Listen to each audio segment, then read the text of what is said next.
Hello and welcome to another episode of Chess Not Checkers. My name's Keith Riddle, as you know, and I'm here with my co-host Jordan Tampien. And today's guest is none other than Tom Simpson. Am I saying that correctly? You say it just fine. Okay. Yep. I always just wanna... like Bart and Homer. Exactly. Easy way to remember it. Never forget it. And Tom, are you I know that you do a ton in Spokane. Are you Spokane native? I grew up in Spokane, went to Wilson School, Sacagawea, and Lewis and Clark High School. Oh, nice. Yep. Nice. Yep. Have you ever left? You know, I left. I went to the University of Washington for my undergraduate degree and went to school at Wharton in Philadelphia, and then spent about 10 years in Seattle as an investment banker. But 30 years ago, this August, 1995, I moved back to Spokane. 1995. Yep. Nice. Nice. So I have a slew of stats about you. Okay. I feel like Where did you find them? It's like your baseball card. Yeah, right.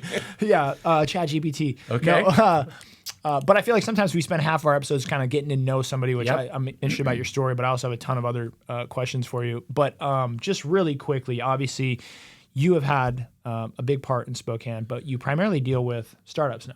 Yep, startups and other kind of emerging companies, not companies that maybe a bit beyond the startup phase, but they're 3 to 5 years into their journey and they're generating revenues and producing profits. So kind of soup to nuts in terms of I look at it as backing companies that at least initially appear to have explosive growth potential.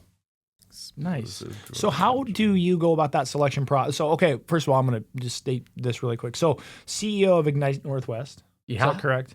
President of Spokane Angel Alliance. Yep. Gotcha. And then the managing member of Kickstart CCF Fund. And all those titles sound really impressive, but you know how many employees are involved? I know. 2, and I'm one of them. So the titles, are President, interesting, but CEO, could be meaningless. Chairman of the board. Yeah, all those Creative fancy director. things. Yeah. It's, Yep. Yeah, that's awesome. Well, so how do you find these companies, or do they find you, or how does this come about? It's a pretty small town. And if someone in Spokane is starting a business that has, really explosive growth potential, and perhaps they're looking for capital or to assemble a team or any other guidance, generally, somehow, some way, either I find them or they find their way to me. It's a small town, so. Yeah. And I grew up here, and so it's not all that challenging.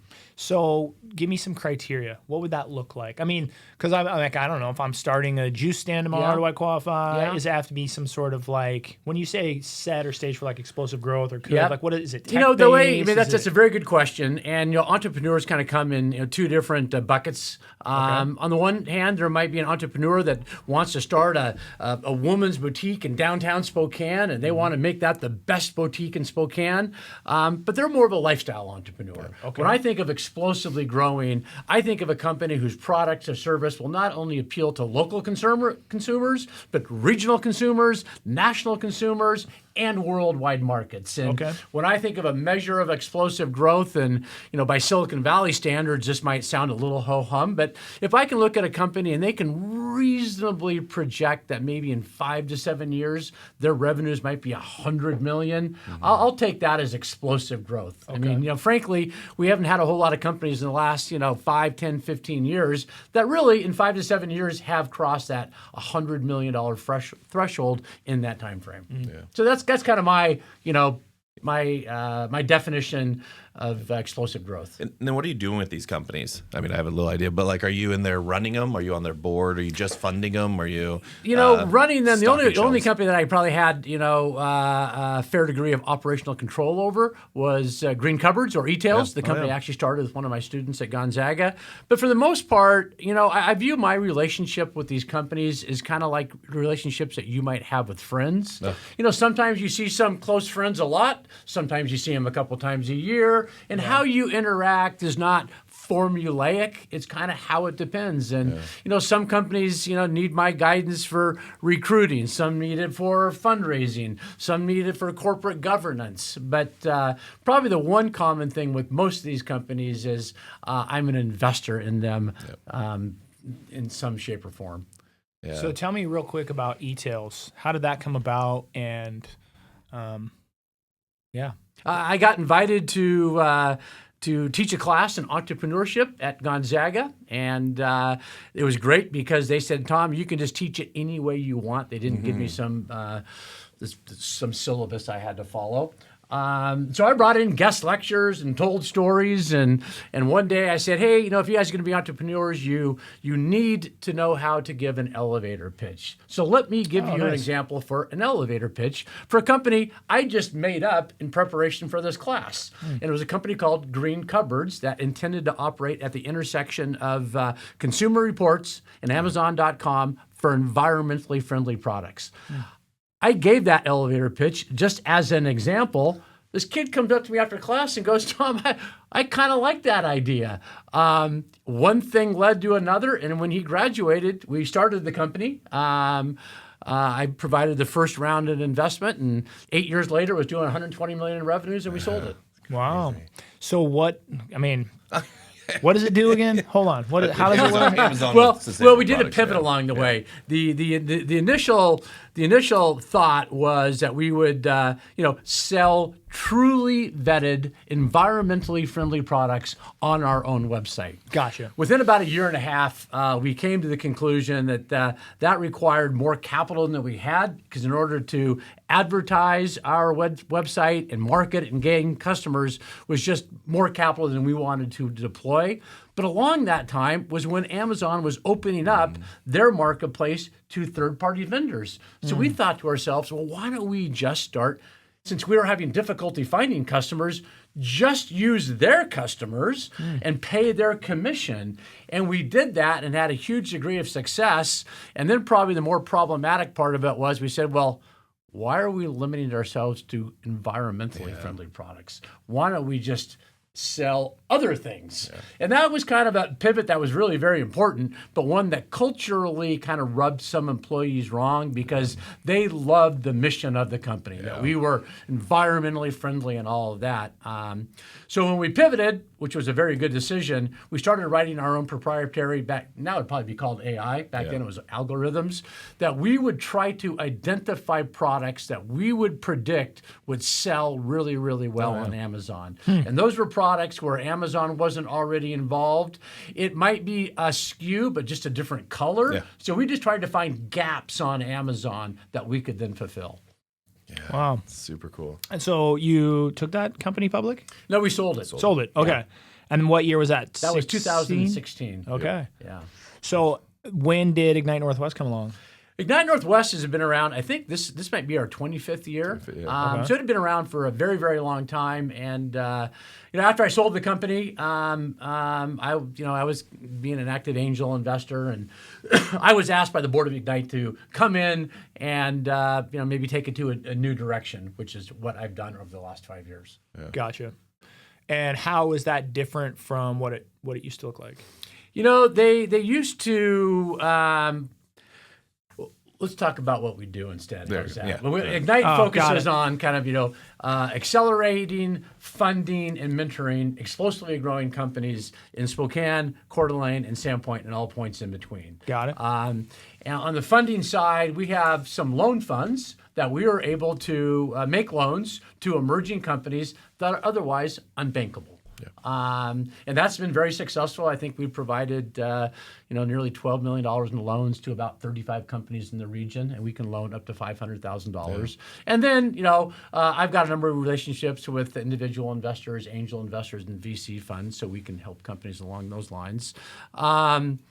In terms of accelerating, we put on a number of programs, I won't list them all, that are kind of meant to kind of inspire and guide and inform entrepreneurs. Then I have kind of a proprietary group of mentors that I can match up with an emerging company that so desires to have a mentor, perhaps in their industry or at their stage of growth, that we can help facilitate. Yeah. Go ahead. No, I just said, you're firing, man. I was like, what's the biggest challenge that you think some of these young entrepreneurs face? The biggest challenge, besides the funding, right? Funding, ironically, isn't a huge challenge. I mean, the world is awash with capital. I mean, there's a lot of money out there. So funding isn't necessarily the challenge. I think the real challenge, quite frankly, is developing a team and a culture where everybody is aligned, everybody is working together, everyone's singing from the same hymn book. And that sounds like motherhood and apple pie, but culture really is one of the key ingredients to success. And it's not necessarily easy to hire right, incentivize people correctly. I know recently you had Jason Bedreau on here. Now I'm going to call him out in his company. They've developed just a great culture out there. Jason's a tremendous leader, a great mentor, and he's put together this young team of people. He makes them get there early in the morning. They don't work remotely. They all work together. They're aligned. They know their goals. They know their division of labor. So I'm probably spending too much time on that. But let's say you just have an average product and an average market, nothing special about it. But if you have a team that is just kicking ass and working together, that company's likely to be successful. Now, the next answer to my question would be go to market. Let's say that you've come up with an interesting new product and you've got a good team, but how do you get that product in the hands of consumers? How do you know the entry port into your market? And one story I tell along those lines is Jeff Bezos and Amazon. He was brilliant. He started off selling books online, but he really wanted to sell everything online. But he started with books. That was his go-to-market strategy. Something that was small, could be easily shipped. There were really 4 points of supply. And so he very elegantly designed this go-to-market strategy that enabled him then to boil the ocean. And a lot of young companies have all these ideas, but they don't really know where to start and how to go to market. The hard part is culture is such a buzzword. Like I always thought, we have a good culture. But like fundamentally, how would you tell, because a lot of people listen to this, they're entrepreneurs or building business, right? What are the top 3 things somebody should focus on when breaking down the word culture? Because like I put up a bunch of TVs, our space looks nice, and I'm like, and I put a golf simulator in there. I'm like, we have a great culture. And you're like, well, that's a perk. Those things all work, but that's not culture. I mean, it's one of those things that you kind of you see it, then you know it's there. Right? How do you explain it? It's kind of like when I look for people, always ask me too. What are the elements of a successful entrepreneur? And I say it's the it factor. They have the it factor. They're tenacious, they're creative, they're gritty, they listen, they meet with people. They might be a little messy, but they're also a little focused. Now, Josh Neblett, who I started Green Cupboards with, he had all of those. And some of his attributes that I found particularly appealing was he loved sports. He loved basketball. So when we built our culture at Green Cupboards, the whole team part of it, he integrated because he knew the sports thing. On the other hand, Josh was nearly a professional gambler, professional poker player. He loved taking risk. He knew how to measure risk. He knew how to take calculated risk. And he liked people. He was charismatic. And we used to have we had regular meetings with all the employees at the company. And he would go up there and he'd kind of give a presentation about what's going on. But then he would say, hey, I want this to be interactive. And I want you guys to ask questions. And so he'd pause, and people were shy at first. He goes, tell you what, I'm just going to stand here for 15 minutes. We're going to have awkward silence until you start asking me questions. Ask me questions about what we're doing. Why aren't we doing this? Should we be doing that? And it was really, he'd just stand there for 15 minutes and make people ask questions. And so I'm not really directly answering your question about a picture of culture, but trying to give you some anecdotes of things that I've seen over the years that I look for. It's a feeling. Yeah, so led by the leader for sure. But if you're reverse engineering it and you're building a business from the ground up, what are the first kind of things you focus on? Obviously, people are huge, right? That's really big. The market piece is big. But like if you were building it from the ground up, what's kind of your initial first steps? For me, I like plans. And I like gotta have a plan. And I like. Well, you know what? You'll laugh. I've been involved in some entrepreneurs, and I'm a CPA by training. So numbers and those sort of things, budgets. Those little things. I relate to. But I've been part of boards where I kind of give my speech about the importance of budgets, and the entrepreneurs will look at me and go, "Hey, Tom, thank you. That makes no sense. I have no idea how to project this year. How do I know what level of revenues I'm going to achieve? How do I know?" And I just kind of go back and I don't understand that, because you have to have a plan. Yeah. You have to have a starting point about what you think. Now, then you need to have accountability against that. Okay, we built this plan for these reasons. Now we're going to measure to it. And I recognize that one thing you know about a plan is it's going to be wrong. Yeah. It is going to be wrong. But when you build a plan and you have accountability, then you can measure your initial assumptions and say, okay, we're off plan. Yeah. What were our assumptions? Let's recheck and let's pivot. Yeah. Pivoting is the important part of the process. But a lot of companies just don't have that baked in their DNA. Yeah.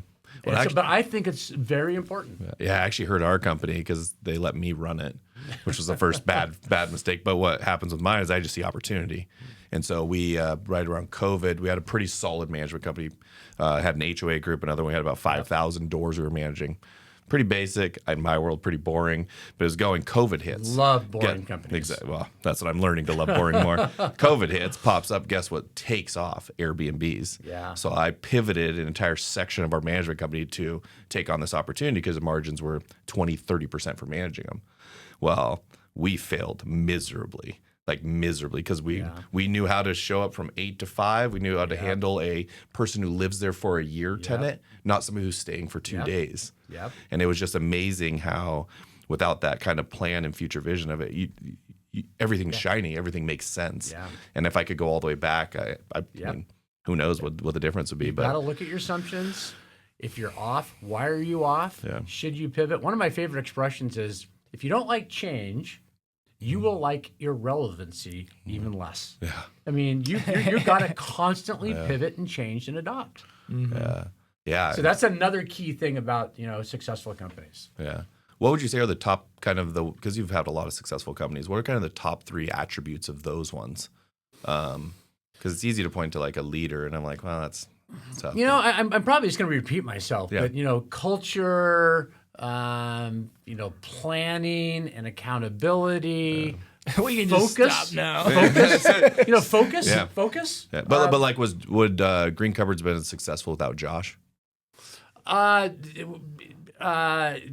We certainly would not have had the level of success without Josh. Yeah. And the other thing we did that I also am a big believer in for emerging companies, particularly in this region, often believe they need to go hire a seasoned expert VP of marketing or sales or something like that. And one thing I have learned is if you bring in an expert at an early stage, it's probably not going to work. Because if they really are the seasoned, world famous VP of marketing, for example, they wouldn't be working for a startup. Correct. They'd be working for some Silicon Valley company, Fortune 500 company, making a very attractive living. Yeah. So another thing that I advocate, and we did really, really well at Green Cupboards, is we hired younger people either right out of college or 1 or 2 years out of college, and paid them that level of salary, and just gave them a lot of rope. Built a culture that would enable their success, and so many of those kids took off. They did really, really well, and as a result, we grew our own. We didn't overpay on executive talent. And I look back now at some of the early employees that we had at Green Cupboards. These people are killing it at major e-commerce companies around the country. So another element, take a risk on young people. Jason Monroe at his company, he's done that very, very well. They have a number of people right out of Whitworth, right out of GU that he's taken a risk on, and they're killing it for him. Yeah, because I think sometimes it's. People forget how many decisions are made as an entrepreneur, as starting a business, and it's what I found was that actually me being the leader, the vision, and trying to drive it all. I was the bottleneck to all of it. Yeah. And that was like the most realizing moment of like, I'm running ahead. Who said the quote? Might have been Reed, where he gave the story of like, hey, his mentor was like, interviewed him. His mentor said, hey, you love driving a sports car, right? He goes, it's great. Like you and just one other person in there, you can go around corners fast. You can fly, you can drift, you can do all those things, but you have a bus now. And everybody in the back of your bus is miserable. Yep. And it was that first, I mean, I had changed a little before, that was the most aha moment. Yeah. And so, but I think a lot of times people think it's that leader position. But what are some things like you would, or what advice would you give to people trying to build and scale? Because a lot of times you were the start of it. Like I started it. I was the sales agent. I was everything. And then all of a sudden, how do you get out of your own way? But what advice as somebody is scaling and growing, maybe not starting, but trying to get to that next level? You know, really experimenting with new ideas. We would, again, keep going back to my company, Green Cupboards and E-Tails. You know, again, we were kind of crafting the plan as we were doing it, building the airplane as we were flying it. But we didn't really know what was right or wrong. Yeah. So we had, you know, all sorts of new ideas every day. And what we would do with ideas that we thought were worthy is we would say, okay, we're going to pursue that, but we're only going to risk $5,000, $10,000, pick an amount. And so we'll invest in that new initiative, that A/B testing. But if we expend that $5 or $10 and we have no results, we're going to cut it off and move on. Yeah. If we do it and we have positive results, we'll do more of it. Yeah. So we were a lot of kind of, you know, ready, aim, fire, regularly and rapidly, but we monitored the risk that we were taking in terms of capital or human resources. And if it didn't perform, we would go on to the next one. And I think that's really important. I mean, you know, some companies analyze and think, and should we do that? Shouldn't we do it? And entrepreneurial businesses, you know, hey, let's go do it, but let's not risk more than X. Yeah. So I think that's really important. And, you know, someone here in Spokane that's doing that very well is By Wander. The other Jordan, Jordan Allen, and he's actually partnering with him, Brock Kwalchek, who used to also work at E-Tails, and they're a great team together. But they're doing a lot of this A/B testing as they're building out that platform. Yeah, I'm interested to see him scale that once. We had Jordan on the podcast talking about Wander. Yep. I think he got a lifelong fan in Keith there. I was like, well, I can buy more junk at a discount. but that's not junk. Come on now. No, I'm a deal junkie is how I define it. Deals. So any certainly this deal I like. I don't really need a barbecue, but look at this. He's got a cult-like following. Yeah. Well, it makes sense. I mean, it's just professionalizing that secondhand store experience, but he does it so well. But I would say he has that ability, right? Not everybody could have picked up what I would say is not really a scalable business, but he turned the vision, tweaked it just enough, and he can convey it. What are kind of some things? Because I'm going to have a twofold question. Okay. One is I think people struggle when to bring on employees and how to do that. But then the first is as you're cultivating that idea, what are like some resources if I have an idea in Spokane? I feel like you've built some pretty good ones. But where would somebody start? I'm going to answer your first question first. Yeah. When to bring on employees? The analogy I'll make is hypothetically, if you were looking for a life mate and someone told you that you had to go find one in the next, 45 or 90 days, you'd probably make the wrong decision. Right? But hiring's kind of like that, particularly for key employees. And I'm really a big believer in hiring somewhat opportunistically. Yeah. And we did, if someone you run across, you meet them somewhere, and they look like a fit, but maybe you don't need them right now, bring them on. And, I've hired people working at the Apple store. I've hired people working at the front desk at the Union. I've hired people from restaurants because I like them. I like their it factor. Yeah. So I think you're always hiring. You're always keeping your eyes open, but you do it somewhat opportunistically. But if you do it with a gun to your head, that often doesn't work out well. Yeah. Well, I think that's people usually wait until they're busy or at capacity or need a specific role and then start interviewing candidates. And what I'm hearing you is it's like a talent search, right? That it factor is like when you run into somebody talented, you're more apt to create a role on your team for them. I don't know what I'm going to do with you, but we're going to create something. Yep. As opposed to kind of waiting to need someone and then going through this sort of like, I don't know, online dating process. I guess is how the analogy of how you'd say it. I think you foresee your needs. You go, you know what? In the next 3 months, 6 months, a year, I'm going to need a chief marketing officer. Yeah. So you just start your antennas up and you're looking around. And I think also you said something, particularly for a startup that has limited capital resources and needs to be careful, hire when you need them. There may be a point in time where you're scrubbing too many windows and cleaning too many toilets, but that's all part of what we do in a startup land. And if you do it too early, you may not be optimizing your resources. You do it too late, you can compromise. There's a fine line in there somewhere. Yeah, and one of the things I keep hearing you talk about too is just like pivoting and shifting, but also doing it with expedience, right? Or doing it with purpose or intention. Yeah. And I think that's one trap that a lot of entrepreneurs can get sucked into real easy is we have an idea, we're excited about it, and then we don't want to really see the numbers for what they are, right? Like when the numbers start telling us what we don't want to hear, we're like, we can dismiss the bad numbers or the bad, because we're so focused on like, this is the idea, we're going to bring this product to market or whatever, instead of just shifting or pivoting along the way. But there's a takeaway in that, right? Like as an entrepreneur, it's like, if I'm passionate about bringing this idea to market, shifting and pivoting and having success over here, bringing this other product to market, it's not going to feel as much like a win to me because I was so tied to the outcome of my product or my idea. You have to kind of let little slow deaths along the way of your original idea occur if you're committed to the overall outcome of success, right? If the overall outcome of success is taking this specific company to success, it might mean little ideas and things that you were kind of tied to or had your identity tied to in the process die. And I think that's where a lot of entrepreneurs stumble, right? Like they kind of like a pit bull or something, you just die on that island or that there's a phrase for that's eluding me. So, the sword? Yes. Fall on your sword. I don't know. Right. But that's I guess we're kind of recapping some of the things that you're saying that other podcasts that we've done. But I mean it's like that you said that culture, that focus, that pivoting, being able to shift, hiring appropriately. The other thing I think that's interesting about hiring is like that itself is a skill set. Oh yeah.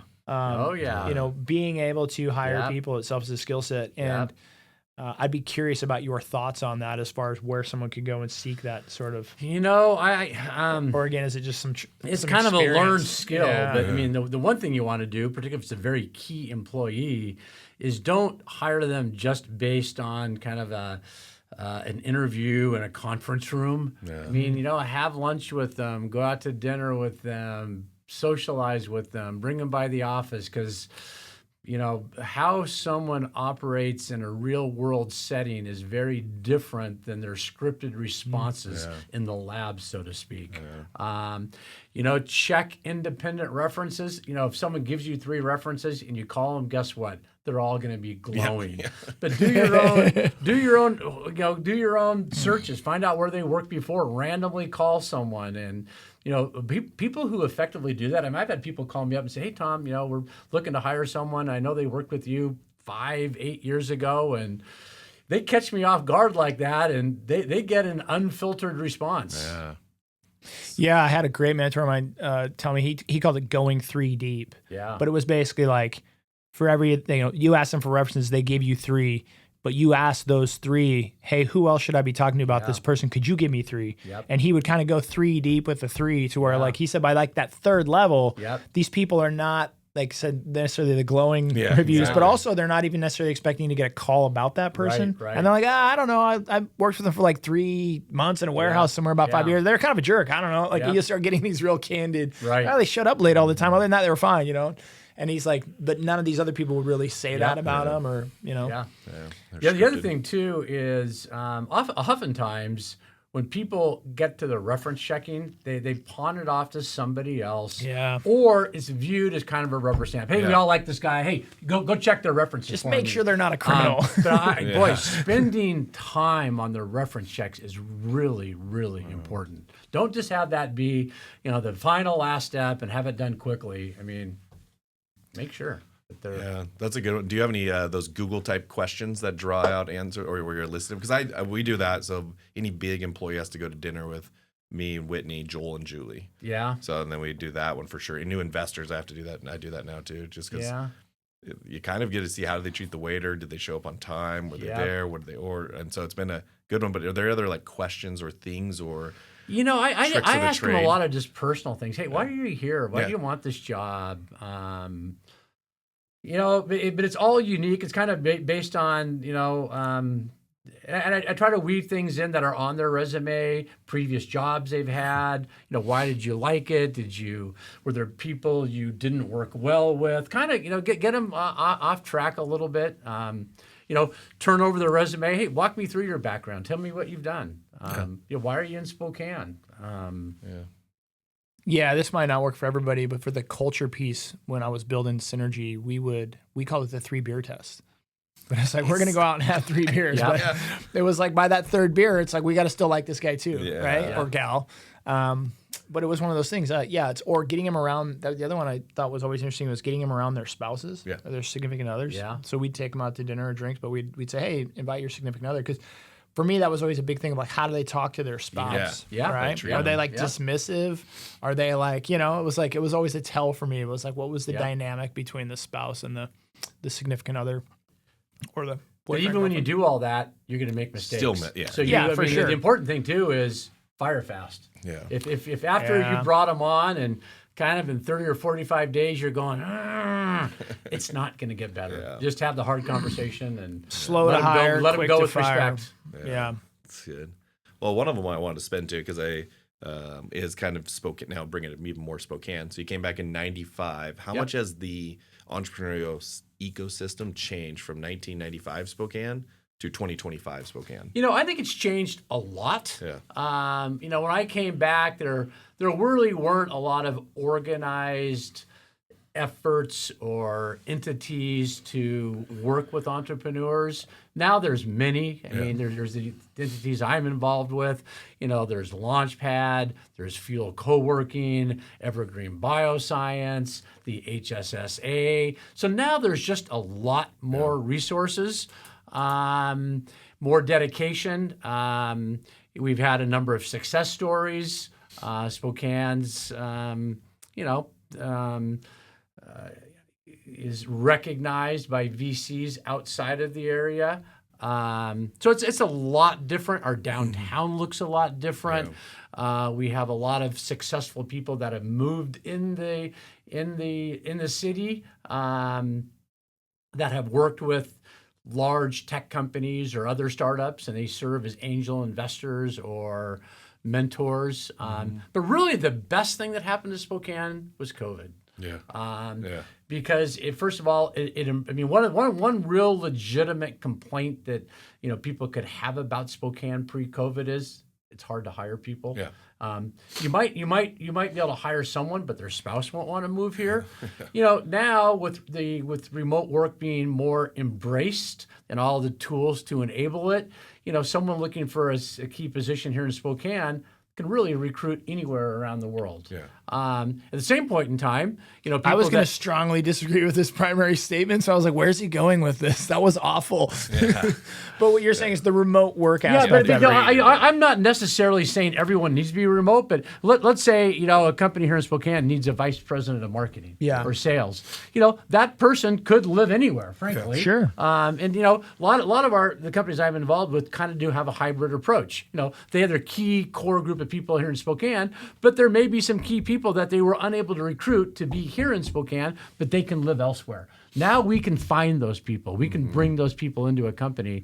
And then on the other end, there's a lot of people that have quietly moved into Spokane that have great success elsewhere, and they're bringing their capital, their experience as board members and mentors to these emerging companies. Yeah. Do you think it's kind of drawing them in that there is that culture here? Like, do you think that's a value? Yeah, a great example is Devin Miller and SecureSave. Yeah. Devin's company was spun out of Pioneer Square Labs in Seattle. They provide emergency savings accounts for large businesses, co-founded by Susie Orman. And I got to know them because I've got a relationship with the people at Pioneer Square Labs in Seattle. They invited me to invest. And after I invested, Devin called me up and said, "Hey, Tom, tell me a bit more about Spokane. And, he had a very successful career in Seattle, got great funding for the startup, but moved to Spokane. Really? Wow. What do you think takes us to the next level? I'm going to ask a two-pronged. You can answer either question. What's holding us back, or what takes us to the next level? The thing that's really held us back is, if you look at kind of Seattle, one of the things that really propelled the Seattle tech scene was Microsoft. Yeah.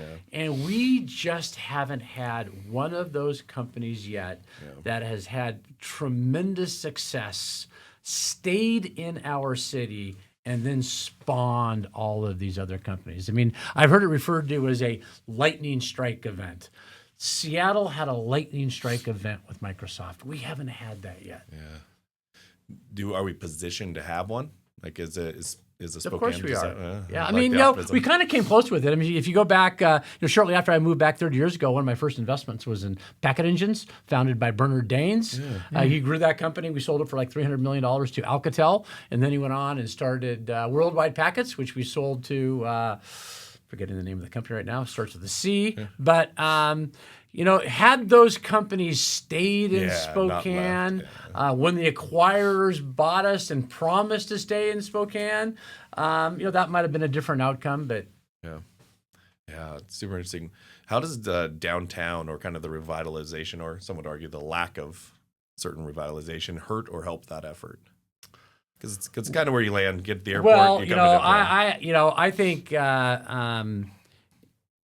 Any city that aspires to have robust economic vitality needs to have a shiny, vibrant downtown core.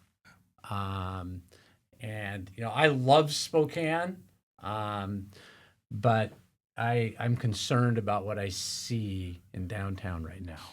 And I know when I'm kind of out talking about Spokane and talking about the benefits of Spokane to entrepreneurs and founders and all that, I regularly hear concerns about our downtown. It's funny because I think we've had various conversations about this with a lot of local Spokane entrepreneurs and business owners.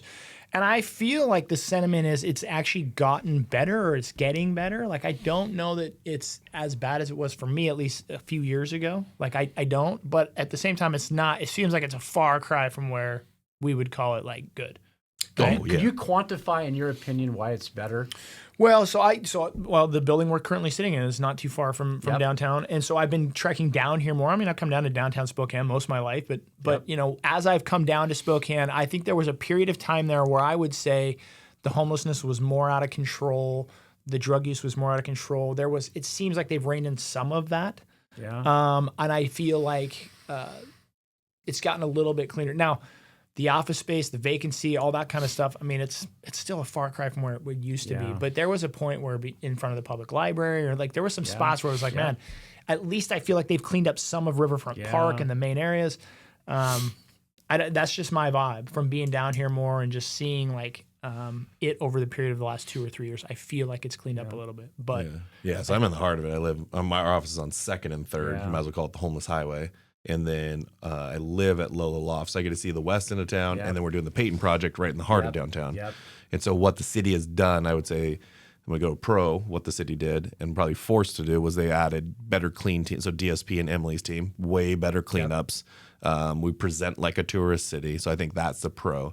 The con is that they expect every business to cover the cost to actually make town better. And so whether it's taxes, property taxes, bid taxes, but you're seeing little movements. The hard part of that, I think it looks better. And that's what I would say. Like, I'm going aesthetics here. I'm going sheer aesthetics. Like, you don't tend to see it as much. The issue is I think it's just dispersed now. Right. So I think those efforts made, like, I go on a walk every morning. If anybody's bored and wants to go at 6 a.m. Through Riverfront Park. It's me in the park. Park rangers going, you don't see anybody in there. Why? Because that's a focus. And what I think, actually seeing this, I want to send these notes to the city. Hey, let's get a plan. Let's focus and have some accountability. I'm like, maybe that's exactly what we do. But like Peyton, our crew, Like the day we shut down the street, we put up one fence and then had our thing. So it'd be on the Davenport side of the street. 9 people were sleeping up against that fence the first night. And I'm like, so is that my responsibility? You can't sleep on sidewalks. Right? You can't be there. Is it cities? Is it the cops? Is it my private security? Who does that? And I think the issue is the ball's just dropping in the middle and nobody's claiming it. Right. And that's my frustration with it, is that it's not an insurmountable thing, but like here's the little things. We were able to vacate the alley behind us on 2nd. So not only could you drive a car 30 miles an hour past our door, but you would have 35 people camping in there. Yep. Well, all of a sudden our fence went up, and for 1 week I finally had hope in Spokane again. There's nobody in there. It's clean. I don't have to clean up every day. We're not putting resources there. We're now picking up other areas. And so I'm like, I think I'm going to start a program called Adopt a Block. And then everybody just gets their one block, and all you are in charge of is that one block. It's just, to your point though, I think the drug pieces is more. Yeah. For sure more. But when you go north of the tracks, I think they're doing a cleanup job pretty good. Yep. See, just not solving the problem. My base is 518 Riverside. Oh, yeah. In Dava. That's where the Ignite Loft is, and I'm a co-owner of the building. So we look across over to the Riddle. Yeah, it's hard part. You see the worst. And that's gotten worse, not better. They put that store in there, and that was a bad use. I mean, the disappointing thing to me is, the voters in Spokane are very clear about what they wanted. Yeah. And, GSI just kind of came out and reiterated what the voters want. Yeah. But from an administration standpoint, we don't seem to be listening. Yeah. Why do you think that is? So we had a really good talk with Bingle on this because we approached. I'm like, there's no way somebody's sitting on here looking at the same thing we're looking at and saying this isn't good for that. It's not good for them. It's not good. Yep. And what his argument was, we're all just coming back from these different angles, and so they believe they're right here. Yep. We think we're right here. Do you ever approach a problem like this as like a business approach? Well, of course. What would you do? Why is that? Okay, let's say, and I don't want to name names. Let's just say the administration. Let's look at them as a company. Yeah. And let's say I pose the question, what do we want to be as a city? Yeah. What's our vision? Yeah. What do we want to be? I mean, frankly, one thing I'm surprised about is, I think entrepreneurship and supporting startups and founders ought to be absolutely critical to any city. 100%. In business, you've got the business portfolio, you have the rising stars, and then you have the cash cows. Big Fortune 500 companies, their product portfolio, hey, we have these cash cows, but we need to have the rising stars that we fuel so that in 10 or 15 years, they're the main product. That's the way businesses think. Our city should be thinking that way too. Yeah. Yes, we have a lot of great employers here, but we need to be thinking about how we're filling up that funnel with the next generation of startup companies. And frankly, nobody from the administration reaches out to me. Yeah, that's super weird. And so my concern is we don't really have a business plan for the city. We don't really have a plan for what we want to be. We are just reacting to what's going on. So I would sit back and say, Spokane, this gem of a community with all of these wonderful attributes, I mean, the universities, the recreation, what are we going to do to optimize what this city can be? Yeah. So look at that as business. You're right on. Yeah. Well, because it's super. Again, living downtown, if you never have, it's awesome. I love it. I'll live down the rest of my life. But we have so many tourists in town. People forget this. We have so many people, and so yes, there's a safety element, but there's also we want those people to come. That's the best dollar we can get. Yep. Somebody who spends it and leaves. Even further down that rabbit hole of like in some of the conversations we've had with teamwork and culture. The addition to that is, okay, let's say as a city we do have a plan. And the thing is, I think let's say the administration is sitting there and they say, what's the plan for our city? They all have plans. They're just different. Yeah. That's where culture comes in. And I think with culture and with teamwork and with team players is one of the things I learned a long time ago was to pay attention to people's reaction when they didn't get what they wanted. Yeah. And so if I have, a company, a boardroom, I'm sitting here and I'm like, okay, I got my chief technology officer over here and I got all these people and we say, hey, what do we want to be or what's our next product to market? And there's disagreement. We should, as a team, should be able to have that disagreement, but at the end of the disagreement, get into alignment with, okay, this is the decision. Yep. Now, like there's 7 people in the room and 5 of them want one thing and then 2 of them doesn't. Yeah. The other 2 don't need to spend the rest of their time fighting hand tooth and nail against the plan. And that's kind of what I see in politics and in this administration. It's like, listen, it might not be what you want specifically at this moment, but now you're like taking it upon yourself to like thwart the plan. Right. You're being counterproductive. You're not being a good team player. Right. You're, you know, and it's one of those things where that's kind of gotten inbred into and that's politics. not really allowed in business. No, and in business it's just like, well, sorry, Johnny. Sorry, Sally. The product didn't work. Because we need you to be a team player, whether you're getting what your desired result or not. Because your best interest needs to be fight for what you believe in, understand the team comes first. Right? Well, and remember, you see that with sports teams. You see that, how many of the times they kick someone out of the locker room and they go, yeah, amazing receiver, runs a 4.40. Guy is a toxic. Jerk. Doesn't, And I think that's one of the big things with politics and with these divided party lines is like, could you guys just like take the betterment of the city as like the most important thing and then run your agendas? But your time will come, right? You might not get what you want at this moment, but then, you know, vie again for the next time. But don't just sabotage the whole thing. And I think that's what you see a lot of that's unbecoming for a citizen. And I don't have a dog in these fights, so I don't care. I'll say whatever. But like, you know, it's like I saw the Attorney General of the state of Washington the other day, like they're filing litigation against Trump. Right. And I'm like, listen, why don't you go down the rabbit hole? I'm like, do I pay for federal taxes? Yes. Do I pay a ton of taxes in the state of Washington? Yes. Now I'm going to pay twice for you guys to fight each other. And I'm like, how does this benefit the citizens at all? Right. And I'm not saying one's right, but I'm like, having that government fighting each other, it's like, but we pay for it. Like well, and I think that's what people miss. That's where Bingles was so. How much do you think we spend on homelessness in Spokane? As a literal cash number and then a allocated budget number from resources. If you were to estimate. Per homeless person? Let's assume there's 1,000 homeless people, yes. Or just total. Well, it's a lot. It's like order of $10,000-$15,000 per person. Well, it's more than that. So he said right now out of our cash budget, so we have a $250 million budget, right? He said we spend $42 million in cash. And then out of police, which is 100, I'm going to flip these two, but I think it's police were 120 million and then fire was 80. He said they talked to both chiefs and it's about 40% of that effort is on homelessness. Or dealing with the fallout of it. And so then I'm like, well, isn't this just a fiscal discussion of how to allocate resources to where, hey, if you were really doing that, we don't want to be California. I heard they were at about $846,000 to build a 1-bedroom unit for affordable housing. But like, as we look at it, I'm like, there's got to be some resource when you're spending that kind of money. And that's just the city of Spokane. It's not the valley. It's not the county. That's not any of those. And it's just one of those where I feel like nobody wants to make the hard decision. And that's why as an entrepreneur, where we're making hard decisions every day, I'm like, somebody just has to step up and make this hard decision. Do you think they can? And you can answer it, not answer it. You can be political, not political. I think political. it can be done. I mean, Boise's done it. Do you think we can? I'm not quite sure our current administration can. And our current city council.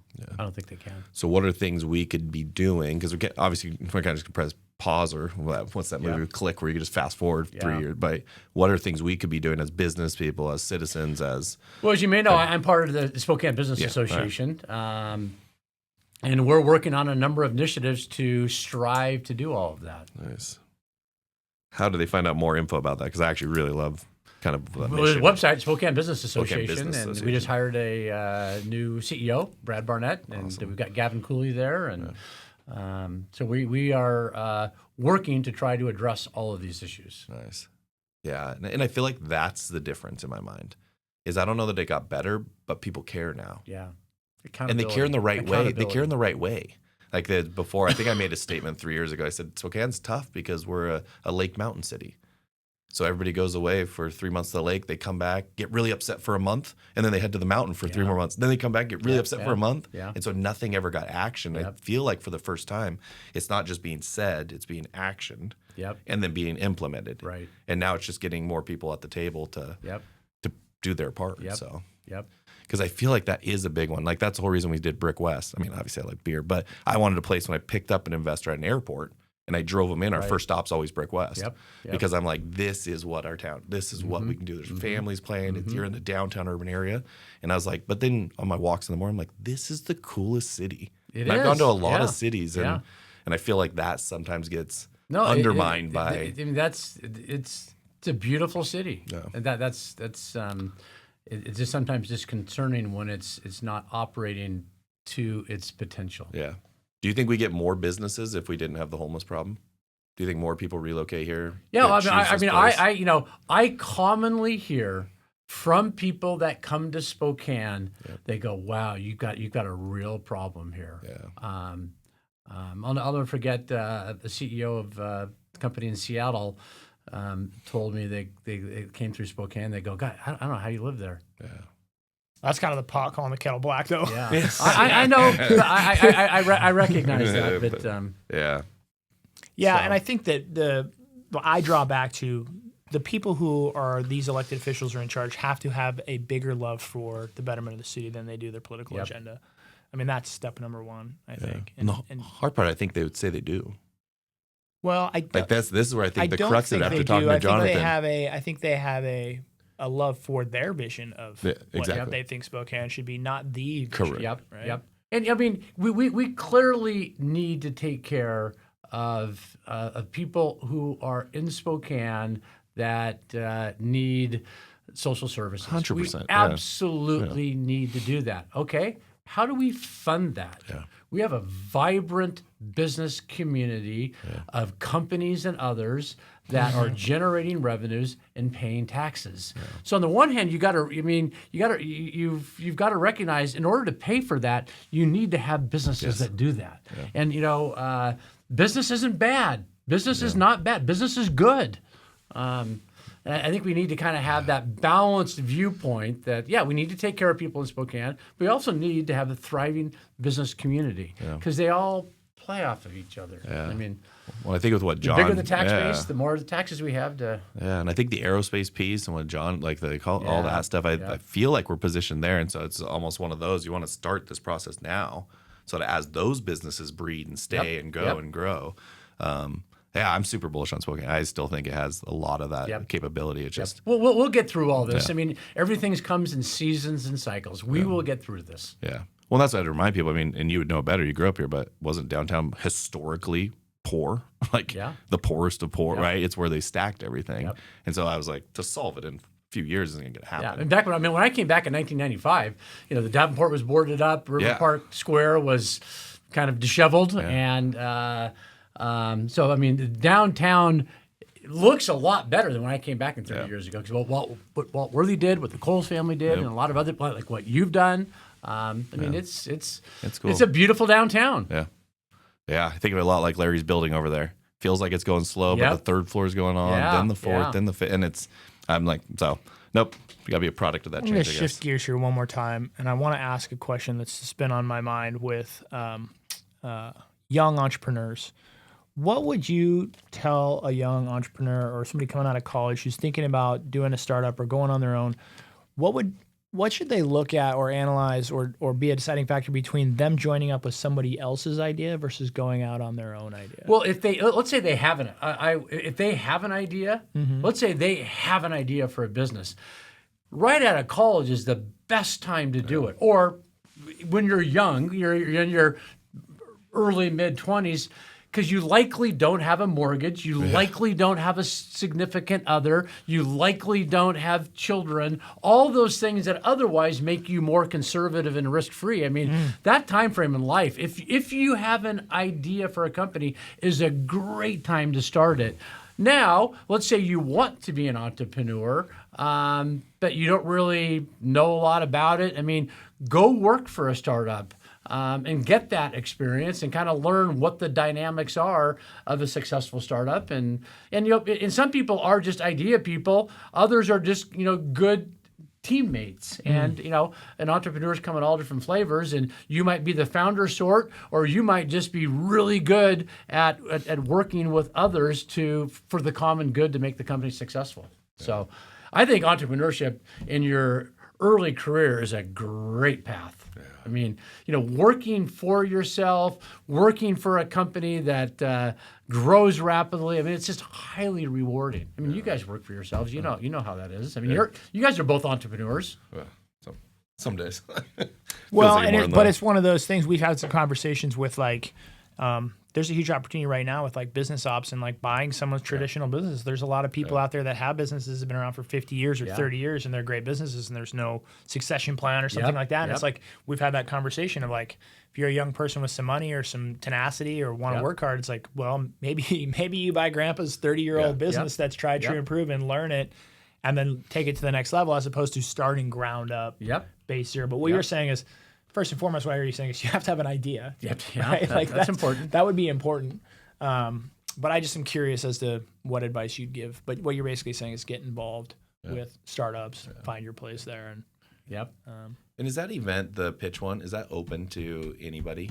Startup weekend? Yeah. You know, we've not done that for a couple of years for a variety of reasons. We may or may not bring it back. Okay. But like, where would somebody, what resources, just call you? I try to screen them before I send them to you, though. So if that's any consolation. Small town. Anybody you refer me to, I'll meet with. Okay.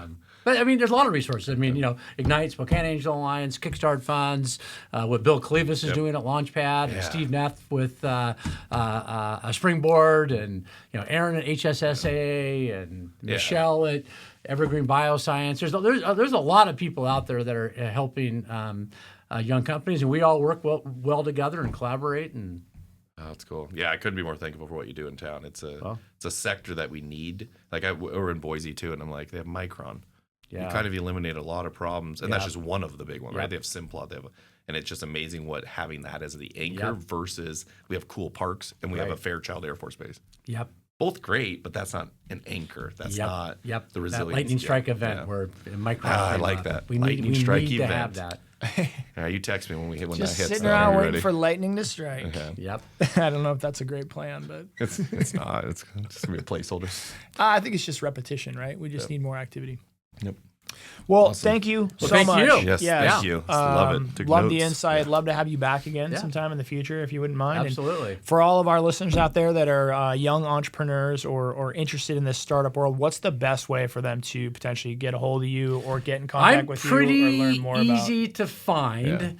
Yeah. If someone can't find me, they probably have. They probably shouldn't be an entrepreneur at this point. Because I think if you That's like the best response ever. If you put my name into Google, maybe just add Spokane entrepreneurship, my face, my phone number, my dog's name, my email address comes up. So. I guess a better question would be, what would be your preferred method of communication? Shoot you an email? Whatever. Okay. Yeah, but I try to be very responsive when people reach out to me. You know, in many cases, I mean, you know, one thing about what I do is. I probably say no to people way more than I say yes, but doing so in a constructive way. I always try to say, if someone reaches out to me with a business idea and perhaps wants capital, if I say no, I want them to be able to walk away and say, you know what, I didn't get capital, but I got great guidance. I got ideas. I got an introduction. I got feedback, all in a constructive way. Yeah. Yeah, and don't I think to your point, guys, stopped me from starting a business for a while was I just don't let capital be the thing that stops it. No. Because we think it's, we need all this to do it. Well, maybe you don't. Yep. And I think reaching out, that's what I would have recommended to my younger self was I should have done that sooner. Yep. And I probably could have started a few years sooner. So super neat. Well, Tom, thank you so much. Thank you. Well, thank you guys. Appreciate it. Thanks, Tom. Take care. All right, you guys. Thanks for listening to today's episode. While you're out there, would you please do us a favor and give us a like, subscribe, or a follow, whether you listen on Spotify, iTunes, or YouTube. We'd really appreciate it. Also, if you don't mind while you're there, give us a 5-star review. Maybe write a review. If you have a favorite episode, feel free to give it a like. Thanks for listening. We really appreciate it.